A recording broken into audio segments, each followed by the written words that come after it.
Hər vaxtınız xeyir olsun dəyərli izləyicilər. Bir xəbəri diqqətinizə çatdırıram. İmamoğluya qarşı əməliyyatın səbəbi bunlar imiş.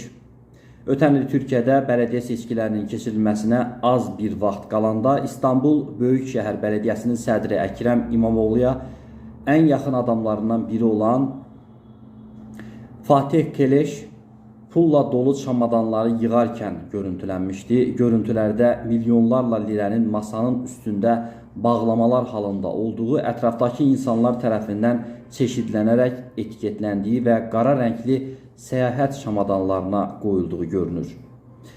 Demək dəyərli izləyicilər, CHP-nin İstanbul üzrə baş qərargahında qeydə alınan görüntülərlə bağlı məhkəmə prosesi 22 nəfərin şübhəli şəxs qismində dindirilməsi ilə başlayıb. Bugün İstanbul Böyükşəhər Bələdiyyəsinə qarşı keçirilən əməliyyat da həmin görüntülərdən sonra başlayan istintaq tədbirləri sırasındadır. Xatırladaq ki, bugün səhər İstanbul Bələdiyyə Başqanı Əkrəm İmamoğlu və onlarla şəxs saxlanılıb.